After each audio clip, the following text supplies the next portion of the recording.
afternoon, everyone, and welcome to the however many edition this is of Kyle's Care and Repair Plan. I used to put media together and a few other bits and pieces together for this, but it's developed more into just a Q&A thing where we talk a little bit and people ask questions. This time we're joined by Acai, who runs Waggery, who has a raft of experience with building suits more towards the kind of cutting edge of what's available rather than a lot of folk that have stuck with traditional. So the way that Acai builds suits with 3D printed moulds and working on to 3D printed foam and various other concoctions is making heads lighter and more durable and making the bodysuits more durable and whatnot. So I thought he'd be a very interesting person to have in on a Q&A. So well, you want to say something and a bit more of an introduction? So. Hi. So, hi. Well, glad to be here. So it's very cool to be on this. But yeah, I've been building suits since 2018 and really just making up my goal to try to raise the bar on a lot of things. And effectively, what I do is model everything in 3D, generate renders, so you can see what it's going to look like, and then 3D print resin molds to do poured foam heads. Go ahead and digitally pattern everything, so I don't do DTDs. I get measurements in, generate a cloth body that I send out for you to verify before you get the suit to find out, hey, the sleeves are really sharp. And so I can verify all these things beforehand. And then do all of the sculpting in the computer, all of the patternings, all the patterning's done. I have industrial patterning software that I use. So, but that aside, essentially, it's like, I've done a lot of digesting on suits to there's a million ways to make these things, and at the end of the day, there's a lot of commonalities that do come, and specifically with repair and care and all of that type of stuff.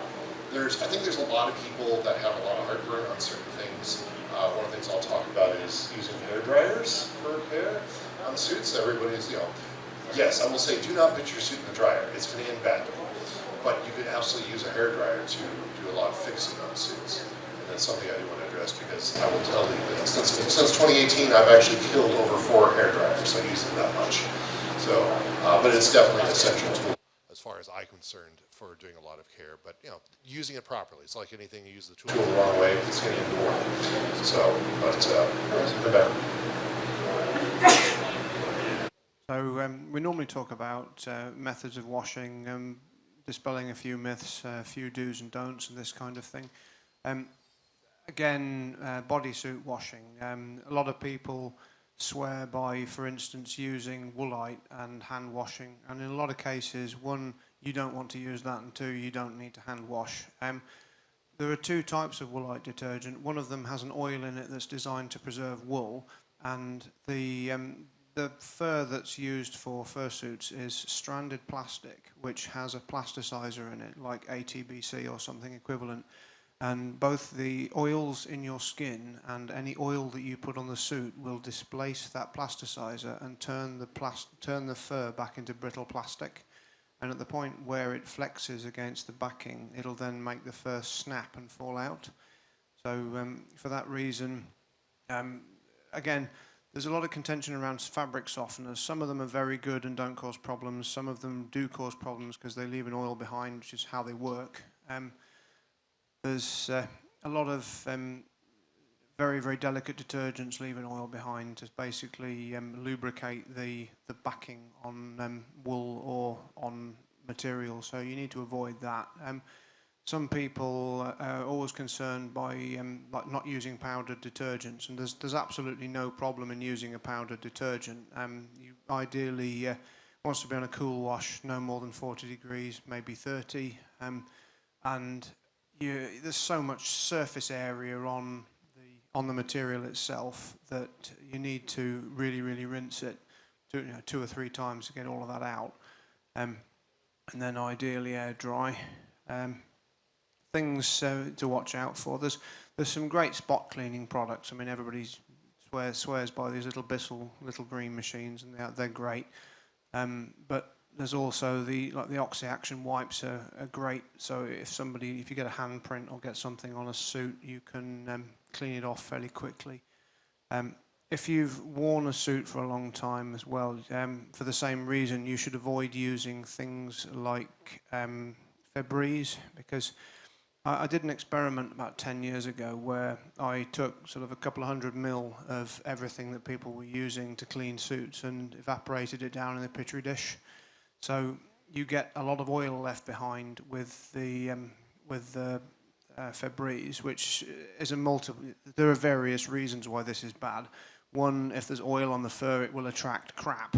So things will stick to it, dust will stick to it, dirt will stick to it.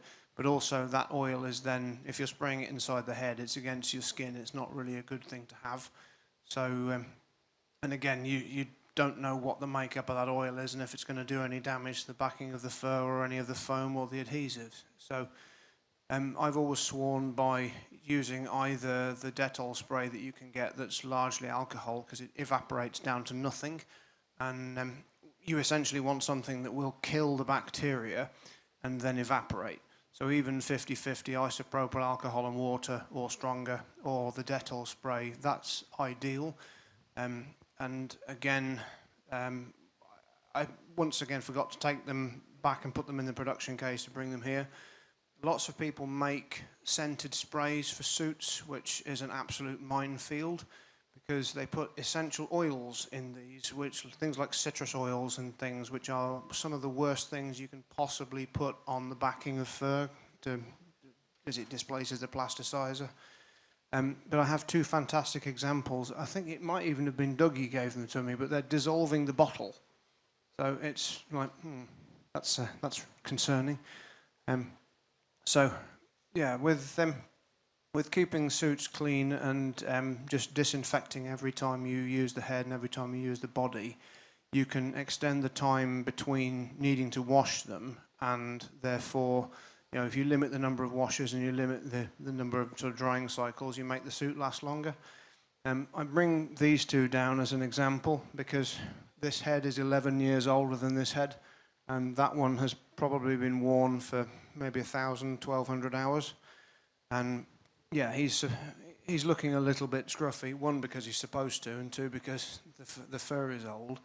But you know, the suits will last a long time if you look after them with a little bit of attention to detail, and sort of don't roll around in the muck and this kind of thing. So, if we can turn over to sort of questions people want to ask, or if they want to ask myself or ask I anything, or general advice, or if you've heard something, then we can try and answer it.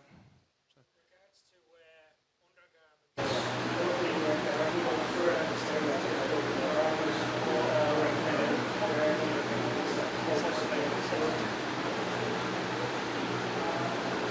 Yeah, I mean, on undergarments, usually I always kind of lean towards, obviously the purpose of it is to essentially on one side kind of wick some moisture away from you, but also try to help protect it from getting to the suit. So it's the layer holding that rather than the suit becoming the sponge and you being the gush when somebody hugs you. But generally, like the plastic, anything that's more plastic, there's a lot of the Under Armour. One thing you have to watch out for, and I will totally admit I do not remember which is which, because they have like their heat gear and their cool gear. And one of those will make you warmer, one will make you cooler. And it's confusing as to which is which. It's not what you expect it to be, so research is all I can say. But yeah, any of those Under Armours that are more like the synthetic plastic type, that's specifically the ones you want to use. The other thing that's good about wearing, a lot of people are like, well, I don't sweat that much or anything that's like that. But there's another advantage to wearing Under Armour also. Fur, basically all the fur that's on our suit is nothing more. You have a mesh backer that's on there, and the fur is basically a fiber that's run around that backer and back out and trimmed, and then it's glued on the back. So all of us, basically, you look at the inside of your suits, you're going to see pilling that's on the inside of the suit, and that's basically the fur that is getting pulled to the backside, rubbed in a ball, and why it's rubbed in a ball? Because it's on your body and moving around. So, and there's ways to solve that or to help mitigate that, but wearing Under Armour basically makes it a little slippery for the suit, and it theoretically helps essentially minimize that pilling that occurs on the inside of the suit. So Yeah. I mean, you don't have to go too crazy on that stuff. Some people really go with super expensive stuff, but frankly, as far as I'm concerned, the better bet is multiple pairs. Get multiple sets.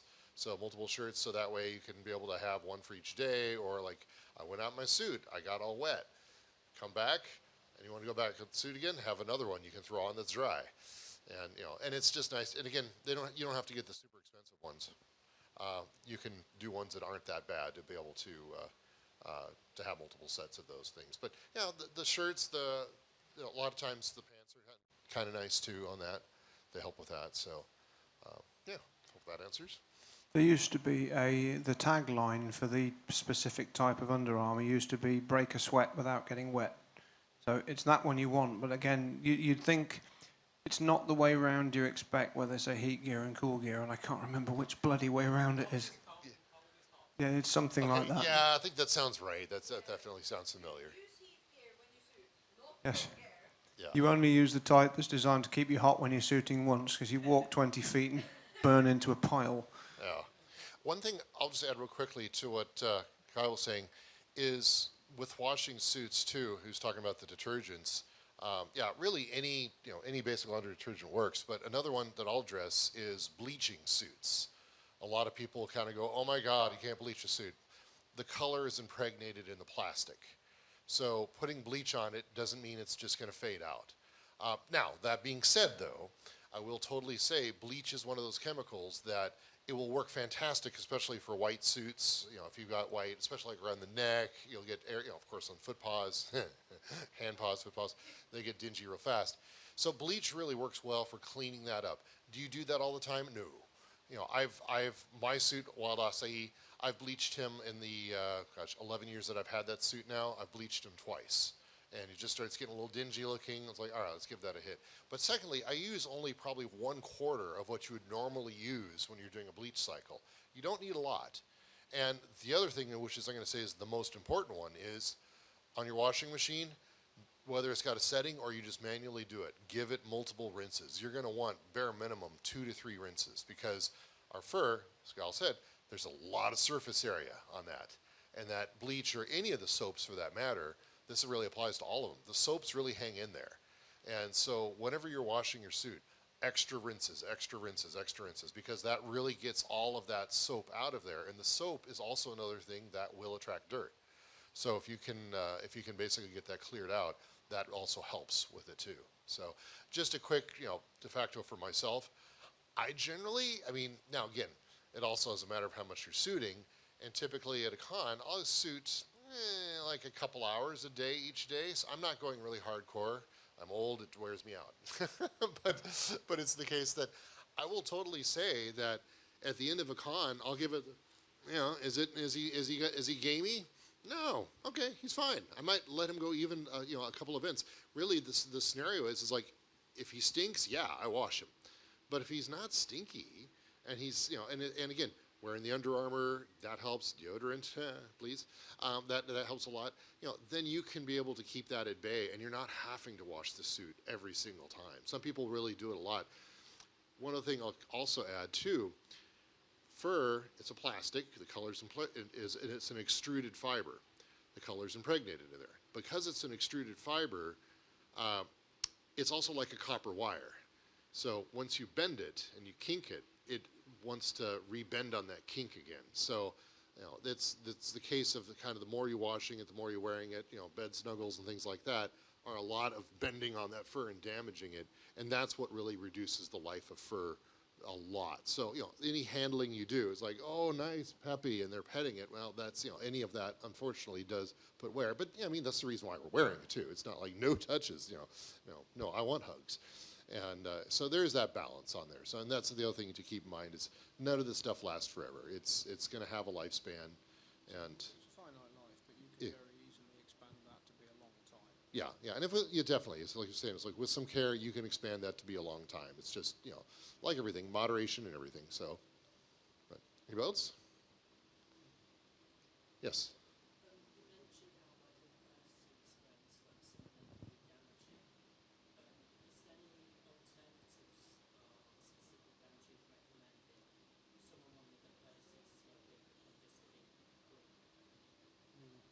let you take that because I don't know local brands. Well, yeah, I mean, the reason, I mean, Kyle, I use either the Spring Waterfall or the Crisp Linen Dettol. So that is sort of his scent. Not deliberately, it's just that's the way it's worked out. But there are people that really know what they're doing with the fursuit sprays. They know how to emulsify the oils properly, and therefore you don't get a problem. And the problem is identifying the people that really know what they're doing and the people that don't know what they're doing. But another thing that's quite effective is if you store the suit with tumble dryer sheets in, then some of the scent of the tumble dryer sheet will impregnate into the suit, and you can get those in quite nice flavours. So that's something that a lot of people have done.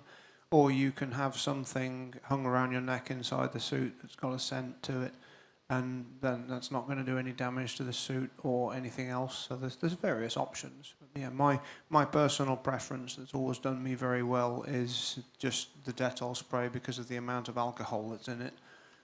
It does what you want it to do. It kills the bacteria, it evaporates, and doesn't leave any residue. So that's where I would go. One other thing I'll point out is whenever you're spraying alcohol on whether it's on your suit or like inside the head after you've been wearing it, a lot of people, they'll go ahead and spray it and then they'll put it immediately on the fan. It's like, no. Spray it, let it sit for a while. You want that alcohol to be able to, it takes time for it to do its job. So if you can be able to give it some time, and I usually let it sit in there 15, 20 minutes, something like that, and then go ahead and put it on the fan to get rid of the moisture. And that's also an important one. So, yeah.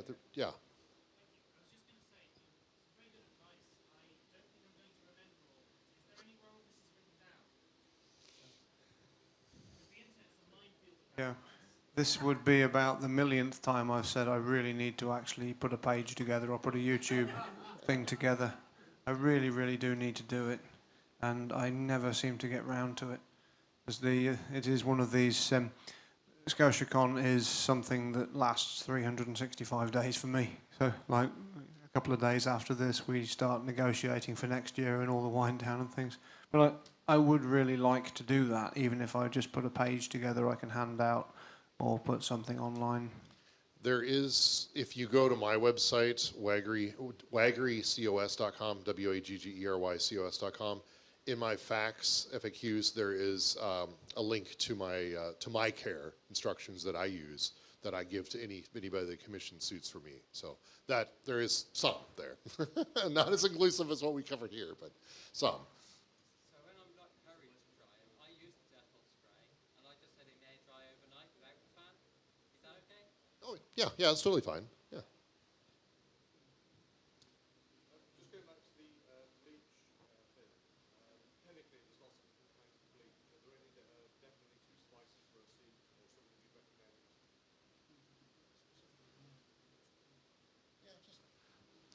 I just use laundry bleach is all I'm using. I'm not doing anything too crazy, but yeah, if one thing I have done with bleach is sometimes it's like I just want to treat a particular area, in which case I've taken just some bleach, put it in a spray bottle, and I'll dilute it like 50-50 water bleach, spray that on, massage it in, let it sit, and then I'll go ahead and rinse that out if there's just areas I want to spot treat. Like paws are a perfect example where it's like, I don't want to deluge the entire thing, but I just want to get the fur on the outside cleaned up. I think it's also worth pointing out that it's the laundry bleaches we're talking about, not the really aggressive bleaches for cleaning and for drains and things like that.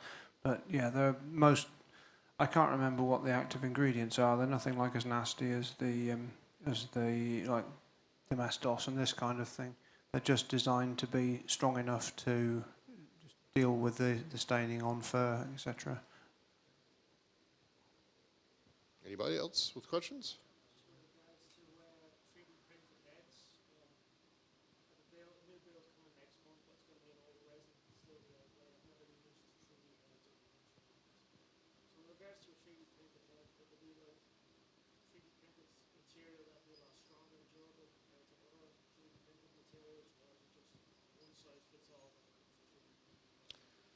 That's a whole minefield in itself. I have very specific opinions, and I've built a lot of. I'm count-wise, and I'm just saying this just to kind of give credit or to kind of give credibility for what I've done and what I've, things I've tried and worked and things that I've tried that did not work. But I've built over 160 full suits that I've made. And I've tried all of the various like TPUs and foaming TPUs and things like that. I am definitely in the camp of I am not an advocate of the TPU printed heads or anything like that. And again, at the end of the day, it's like we all suit for different reasons, and what are you wanting to get out of the suit? The one cautionary thing I will talk about on any of the TPU heads specifically, TPU is a filament, it's basically set with heat. And so when they're printing it, it's, once you get it up to a certain temperature, just like glues, they will melt and they will deform. But the other one that most people don't know about TPU is when it gets cold, it gets brittle. So one of the problems you run into is basically, and I've actually, asked me how I know, I've had 3 heads that I've got to replace because they went ahead and put the head in the back of their car, they shoved a fursuit bin in, closed the door, crunk, and it just went ahead and broke the head. The head just shattered on the inside. So yeah, I've tried that. My personal opinion is I am still very much in the expanding polyurethane foam. That's now, and what I do though is I resin print molds. I make negatives that I can then pour the foam into, is what I do. And there's a whole bunch of extra steps with that, and a whole other discussion regarding that based upon what kind of foam, what temperatures do you do that in order to get the right density, because, and it's also dependent upon how extreme the design is. If you have a very simple head, you don't need to go very fancy on your foam. But if you're having a head that's got a lot of curvature and stuff like that, then you will need, you'll definitely need to have a lot more considerations for how you're pouring it, what foams, temperatures, and everything else to do that. But circling it back to cleaning factor, the one thing about foam heads is that foam heads, they're foam. Even though it is technically a closed cell foam, it's still, with use and squeezing and everything else, those cells open up.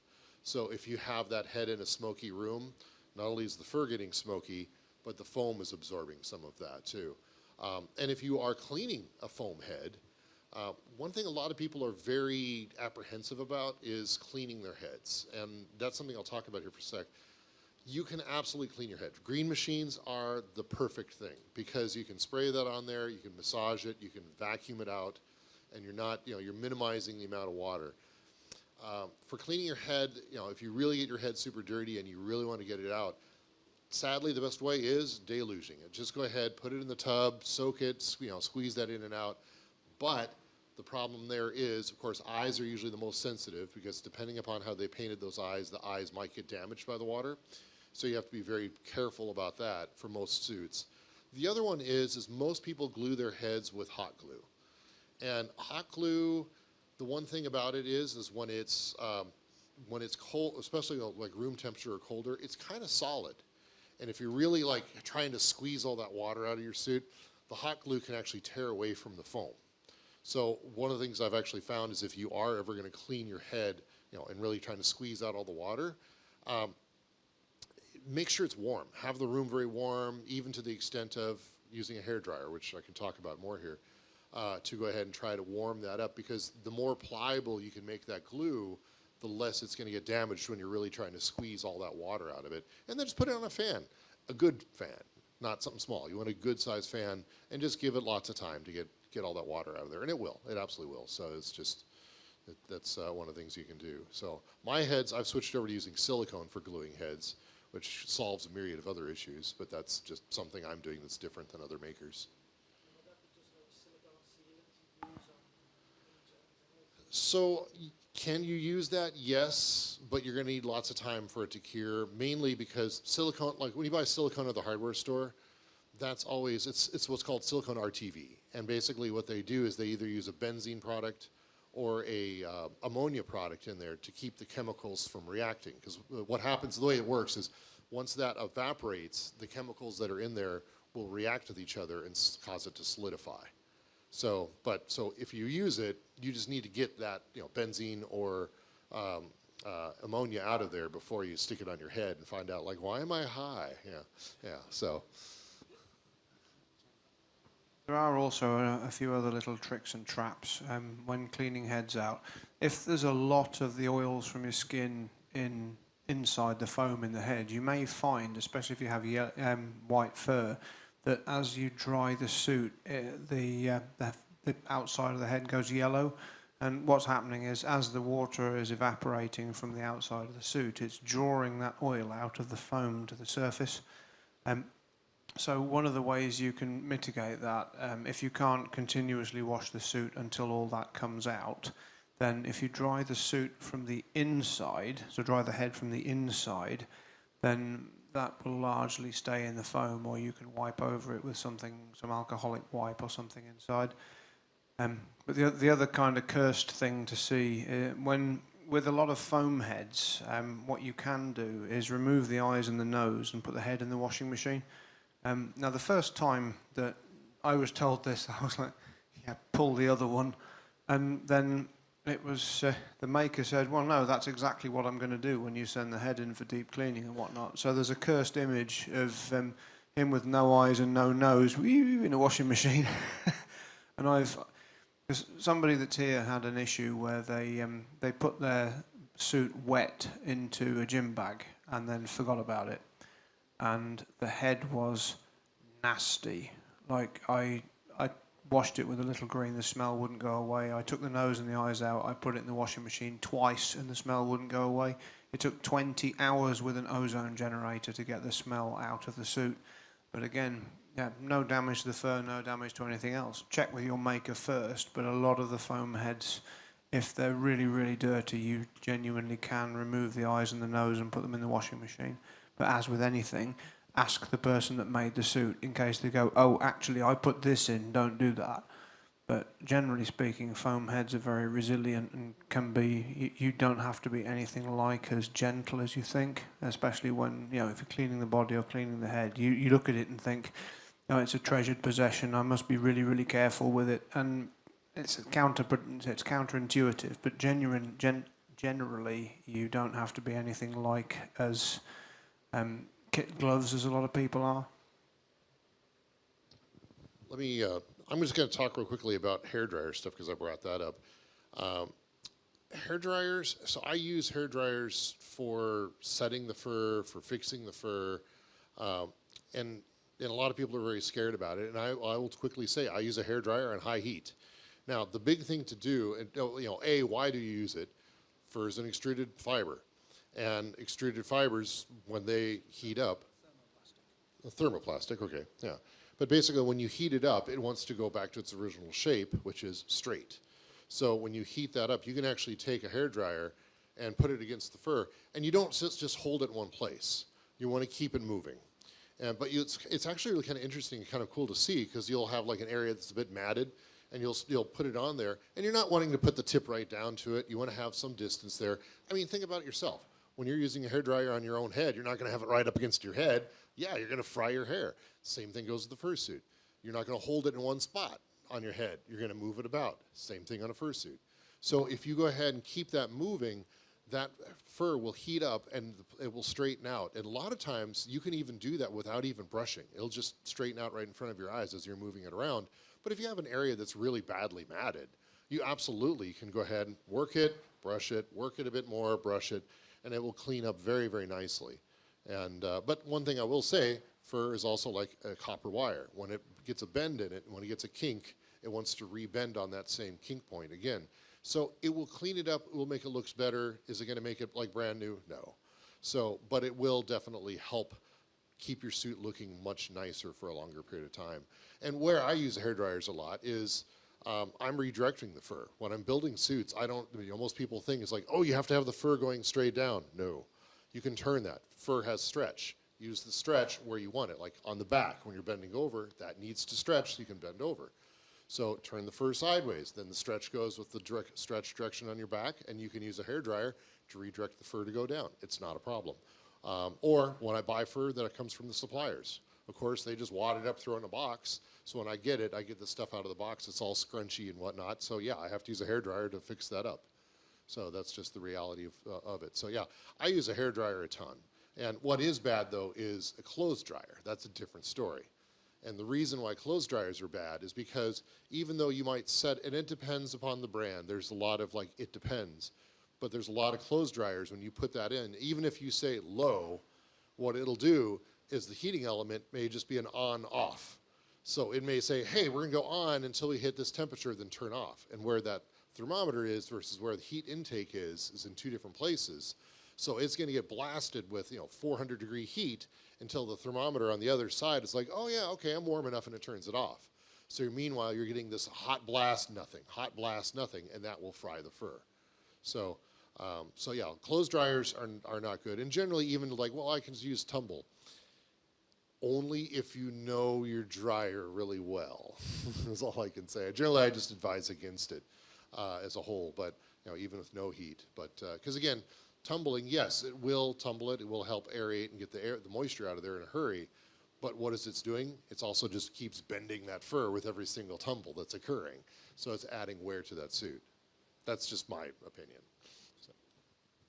Just a fun anecdote. It's incredibly impractical, but I'd come back from Confuzzled one year, and we had the swarm out, and people had borrowed the suits a lot, and 3 or 4 of them were at the point where they needed a wash, and I'd taken them into work because I had a washing machine and dryer and everything at work, and I washed all of these suits, and I had them hung up in one of the heat run cells. I'm thinking, how I could dry these, and then we realised we were doing some torture testing for a large offshore wind turbine, and we had an environmental enclosure. So I was looking at the spec of this, and I was able to set 35 Celsius and 0% humidity. So we put the suits in this, and in about 25 minutes, all of the suits were dry and completely full of static. And the cartoons where you see the cat come out the car wash and goes like, poof, like that. It's like, see, what we need at home is an environmental chamber. It only costs 3 times as much as the house. So, yeah, it's one of those fun little things. Any questions from anybody else?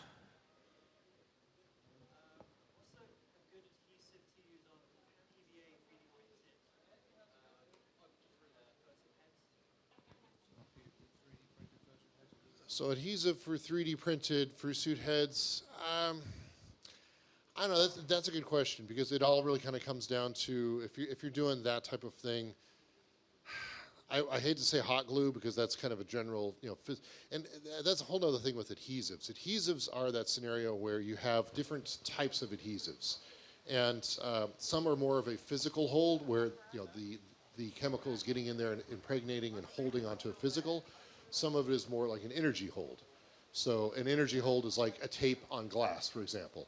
That's where the adhesive is actually just wanting to adhere to that surface and hold to that surface. So for something like that, I'm not even sure I'd really be a good guidance to really say for PVA on PVA on 3D printing.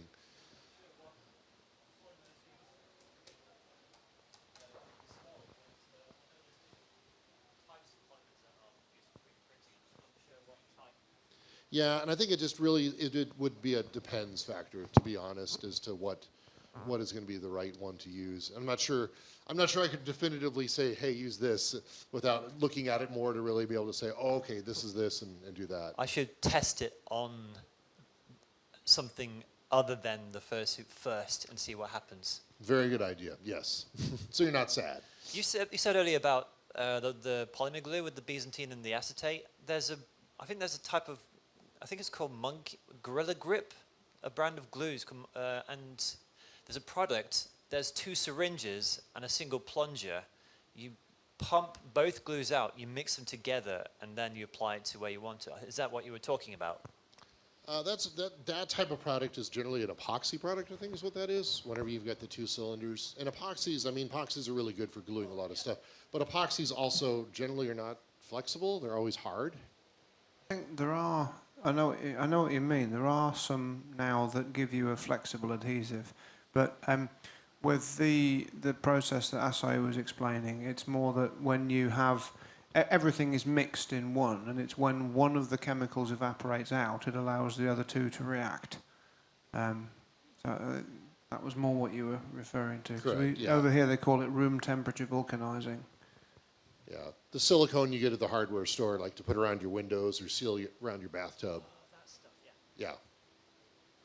Which silicone works well because it stays flexible. That particular type of adhesive actually, it's an adhesive. It actually will bond to the things. It's not only just physical hold, but it will actually stick to other stuff too. And that's why they use it for tubs and things like that. There are also primers that you can put onto materials to make sure that things like silicons and adhesives really, really stick. There was, I think, was the one over here first. Oh, no. Dog with mic has spoken. Next one's over here. Okay. So I'm learning to make fursuits at the moment. I'm quite a beginner, and I'm mainly using hot glue. But like you said, I'm worried if it gets warmer, the glue will melt. What would you suggest as a good alternative instead of hot glue? Well, generally as a whole, hot glue is actually still a very good product to use. The key thing is if you're just starting with it, you don't need to go to anything too crazy. Can you use like silicone RTV? Yes, you absolutely can. The advantage is it gives you a lot more working time because hot glue, as soon as it's cool, it's solidified. You can reheat it with a hairdryer. Back to the hairdryer again. But you can reheat it, and it will allow you. It gives you a little more working time. I personally like the silicone simply because it doesn't get affected by the heat. You have a long period of time to work with it.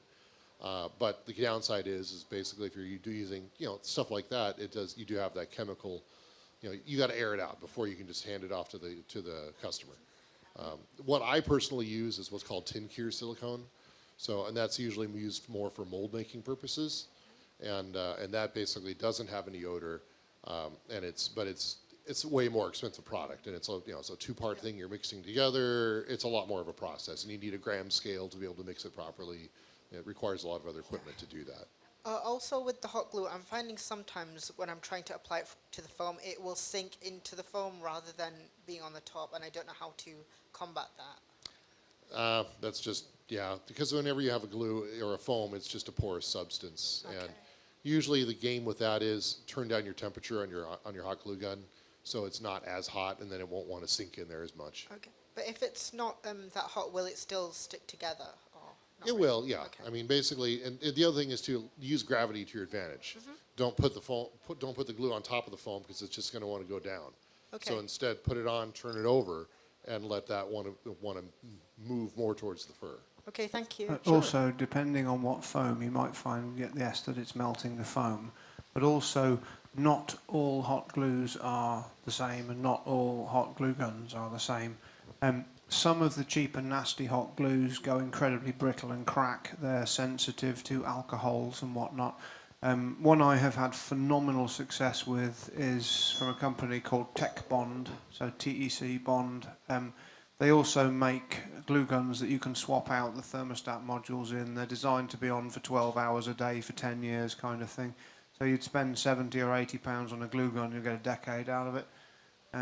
The two that I've got are still going. They've done numerous repairs and built all sorts of props and things for stage and whatnot. So, to plug a brand, I've had really good success with Tech Bond all the way. Yeah, I completely agree with that. Yeah.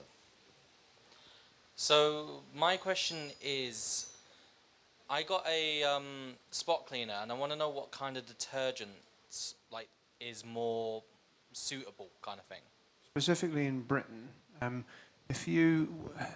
the little greens, the way they're built, the spray pump runs all the time, and the spray pumps have a tendency to seize if they get detergents and things in them.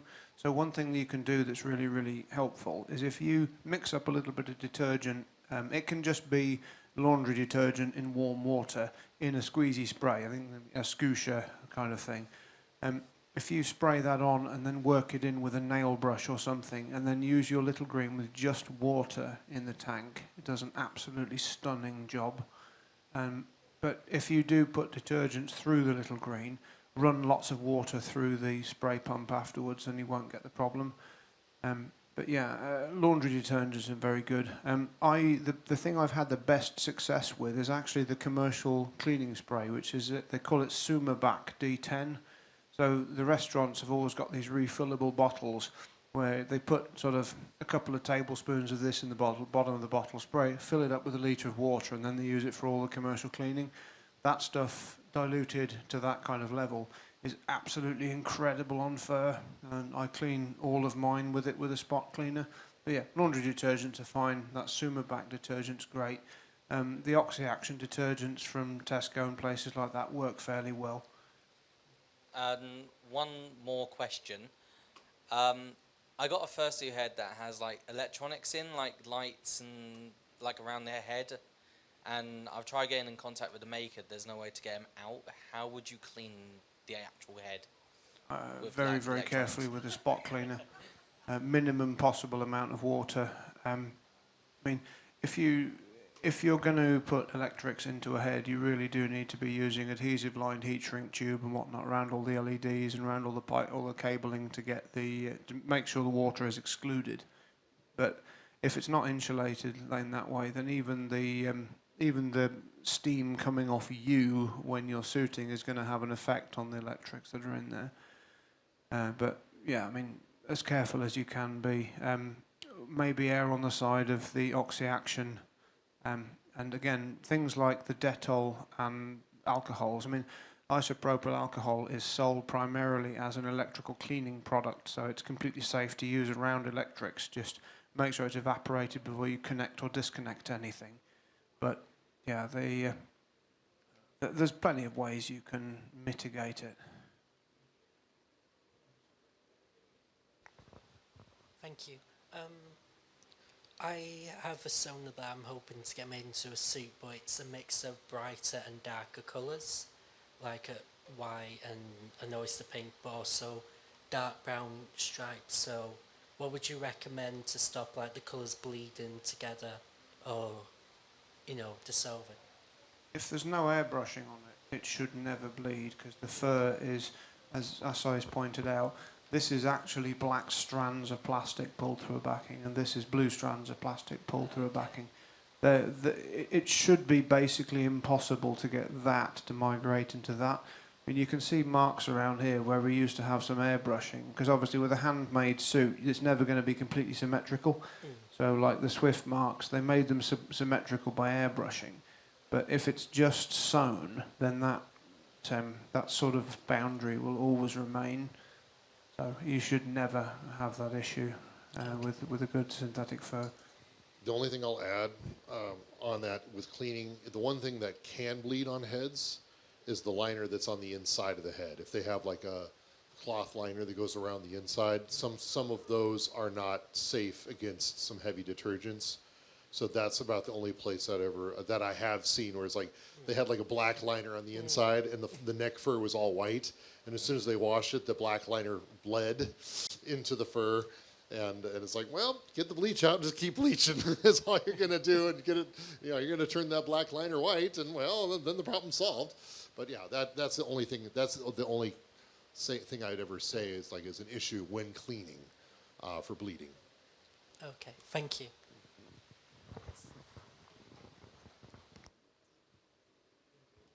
Questions from anybody else? No, chap at the back. Do you want to shout out or do you want the mic?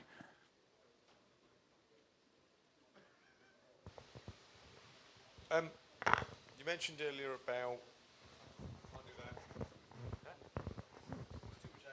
You mentioned earlier about different fursuit sprays being different qualities for different chemical composition.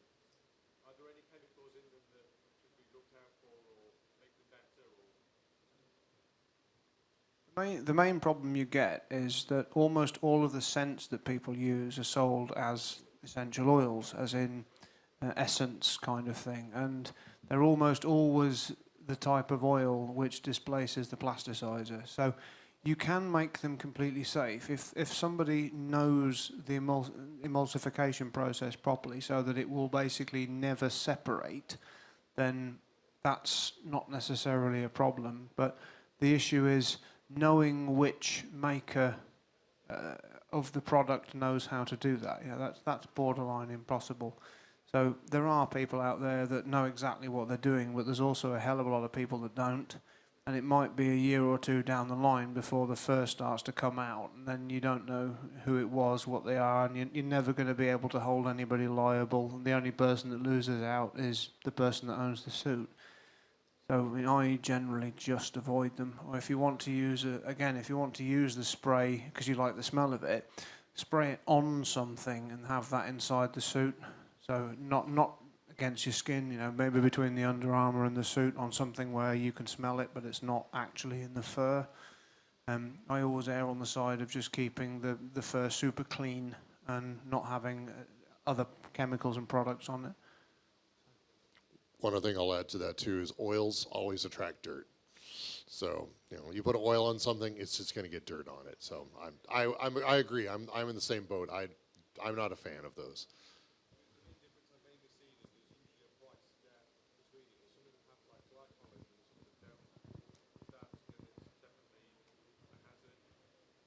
I mean, glycols are, well, it's a bit of a minefield. Certain glycols are poisonous.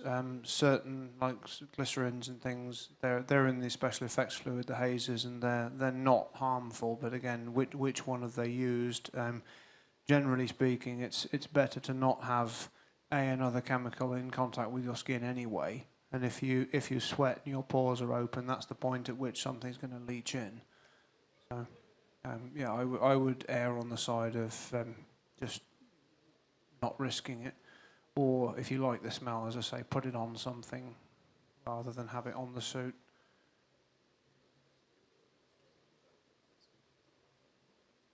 Someone, see, some outside of Mike Dogg's peripheral vision on the back wall there. This is how we troll Dognut. If your maker says it's okay to machine wash, would you want to be using detergent and or fabric softener?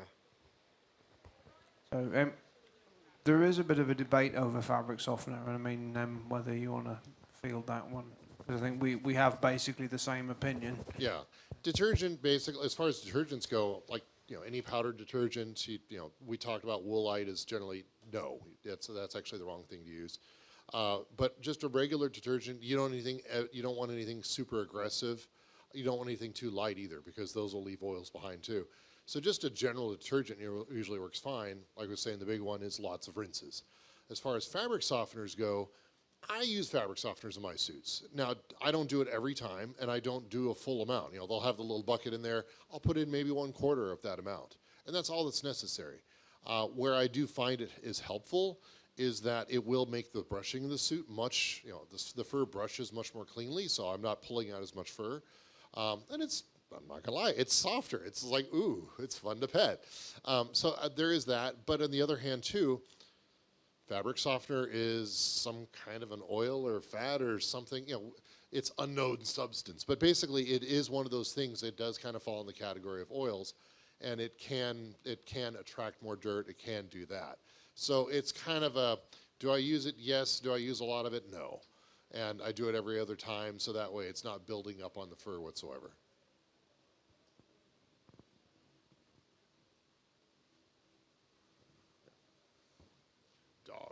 Dog is going to speak. This is where we see a dog deep throat a mic.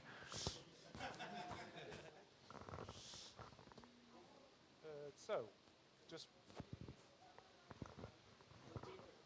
Either that or it is on. It's got a gate on it, so it won't. It'll have to hear above a certain volume before it starts to come out of the speakers. hello, I am Doug.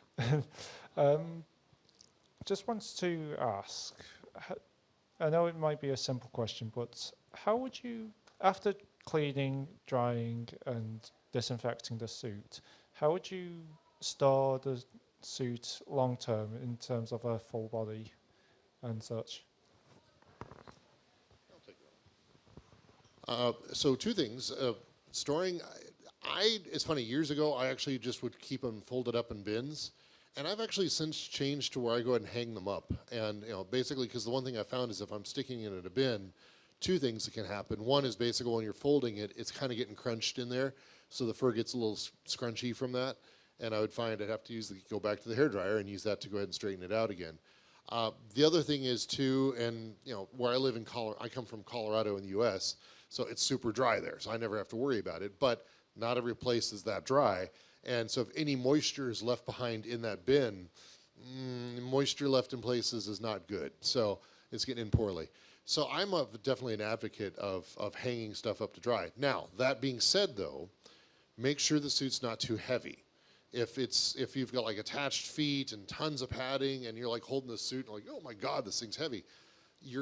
Can you hang it? Yes, but a lot of times what I'll do is I'll use like the belt for the tail, and I'll do something to help support some of that weight, so that way all of it's not on the shoulders, and or use a broad shoulder hanger, which helps a lot to go ahead and keep, so your shoulders aren't getting stretched out, so you're not turning into a football player. As you get the hang air dryers that have got the fan in them, they're a perfect example of something that's nice and wide. One other thing I'll add to with drying, I'm definitely an advocate of you wash it, you get it out of the washing machine, it'll be damp, brush it at that time. I find it a lot easier to brush, especially long fur like your shags. They brush out much more cleanly when they're moist than when they're dry. So when they're dry, of course, they just get all frizzy because, well, again, I live in a dry climate, so it's like you get the static electricity thing going on, but when it's wet, you don't have that. But I just find also, I think the moisture in there acts as a little bit of a lubricant for when you're brushing stuff out to kind of let the brush go through a little more smoothly. So that's just one other thing. You want to use shag and moist in a sentence and nobody noticed. So. What was your worst fursuit experience? Worst as far as like building or as far as wearing or wearing? Probably getting assaulted by me in America. No, I do have a worst fursuit experience from a standpoint of a customer sending me a suit. They did the forbidden sin of wearing the suit, getting it nice and wet, putting it into a garbage bag along with her head, shipping it to me. I received it. I was busy. It sat in the box for 3 weeks. I opened the box. I pulled the head out. The eyes are molded over. You could not see the screen. It was just mold. So that entire head and suit right in the washing machine, bleach, send it. And yes, it took a good couple washes to get that all out and to get it to even to be halfway reasonable. And yes, I wish I had an ozone generator. That would solve a lot of problems. So. Yeah, the ozone generators, obviously, it produces O3, which is incredibly reactive. It wants to oxidize and basically kill every bacteria out there. It's how hotels get rid of the smell of vomit from hotel rooms and places like that. If you have a very, very small low-dose ozone generator, a couple of grams an hour, that kind of thing, and a container that you can put parts of suit in, it will get smells out of anything. It gets dog smell out of cars. It gets the musty smell out of suits. It literally deals with it.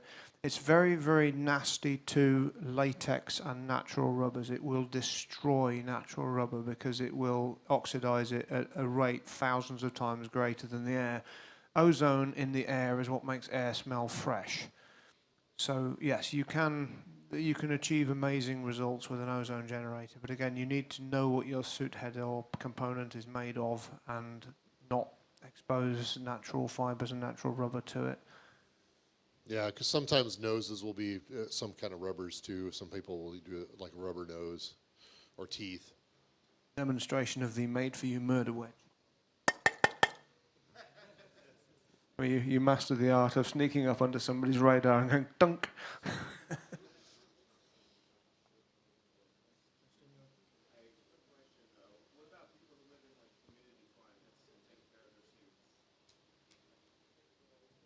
Do you not have air conditioning?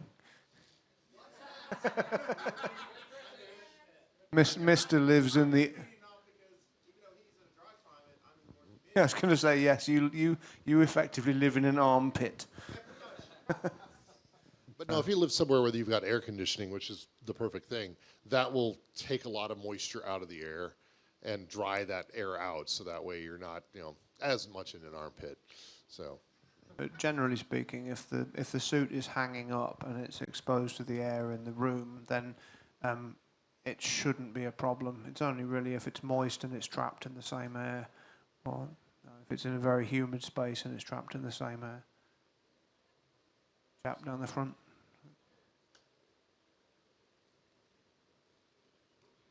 I think they were just marginally quicker, and then we could take the It's chap on the just end. a very quick thing to say. With ozone, it is also very toxic to breathe in, so it might be good to do this only in a very well ventilated area when you actually open up the box again once you take the suit out. Oh yes. And also, if your 12 kV not super grid, 12 kV grid substation is discharging, and you take the cover off the bus bar chamber and then basically fall on the floor. Because that happened in July. One contractor in a pile on the floor. It's like, yeah, it should probably not have done that.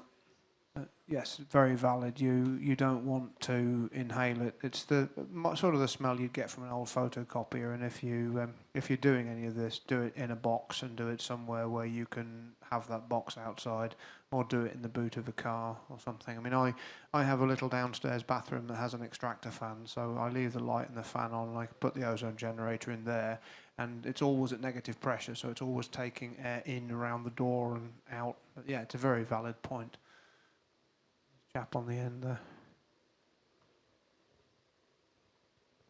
I have a couple of infrared cleaning boxes. You put stuff in, the infrared light supposedly cleans bacteria off objects, whatever gets put in the box. But there's always a funny smell you get from them. Is that is that I radon? suspect it's not infrared. I suspect it's ultraviolet. Yeah, And ultraviolet. Yeah, That that's what I meant. smell you will be getting is ozone. And that particular type of ultraviolet is really bad if you get it on your skin. So the same thing applies. You need to make sure that you don't get the gas. You don't get high concentrations of the gas that's coming off it, but also you don't want that light on your skin, and you don't want it in your eyes. If there was an Sealed. incident, yeah, it's a sealed box, but there was an incident at a nightclub where they'd used UVC lights as black light, and it really, really didn't end well. So yeah, again, it's incredibly effective. Just be really careful. But also, the ultraviolet light can degrade the fur quite quickly, if depending on what it's made out of. Just need to have it in a well-ventilated area. So well-ventilated area, and experiment on a bit of the fur first, and maybe restrict how long it's in there. I did just a separate note because all the 3D printing I do is using resin printers. So I use a SLA type resin printer, and so that's cured by using ultraviolet light. And when you take that out and you clean it off, you can use a UV light to go ahead and do the final cure on that.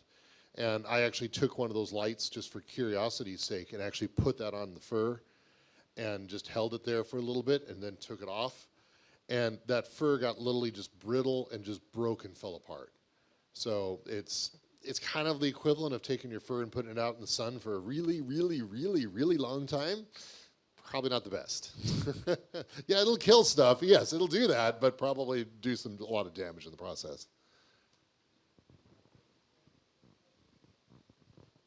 We're sort of coming to the end of the allocated time, so we'll probably take like maybe one or two more, and then better free the room up. Anybody else has any? Swiss dragons, this can't end well. I have basically the very weird issue actually of my head. I can't almost do anything to it because it has horns on it, and then I can't remove it. Any tips you have on that one for trying to get it cleaned? So, sort of, you're saying I'm not quite sure I follow what you mean. Just basically, how you can't remove the horns. How do you clean the head? Is that what you're saying? Yes, my horns are static on there. I'm trying to remember. Is the outside of your head hard plastic, or is it fur? It is a resin base. The outside, the surface is fur. It's fur, yeah. So there's no reason why you can't do the spot cleaner route, and you can't do the oxy action wipes route, that kind of thing. Some of the impregnated wipes, that kind of thing, are really, really effective. And you can always, with the wipe, go in all directions and then dry it out with blue roll or something equivalent. Same as spot cleaning anything, really, or spot cleaning the head with electrics, etc.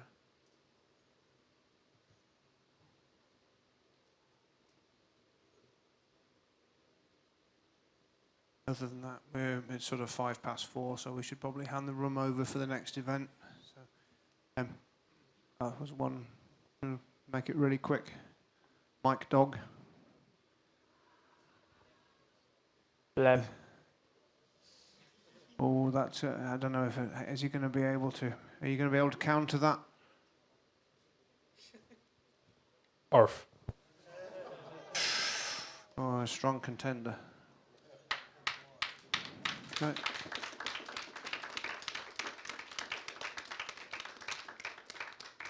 I was thinking the same thing was going to happen as opening there, as I was saying that, and the notification just going like bup, bup, bup, bup, bup, bup on the watch, and it's one person sending me a stack of files. Anyway, the cheese fest that is the Dead Dog will start at 9 o'clock. If people want to come along, it'll be me and Silver being twats as per usual, and we're still trying to think about what script we haven't got for the closing ceremony, so that'll be fun as well. So, thanks for coming, and we'll see you around.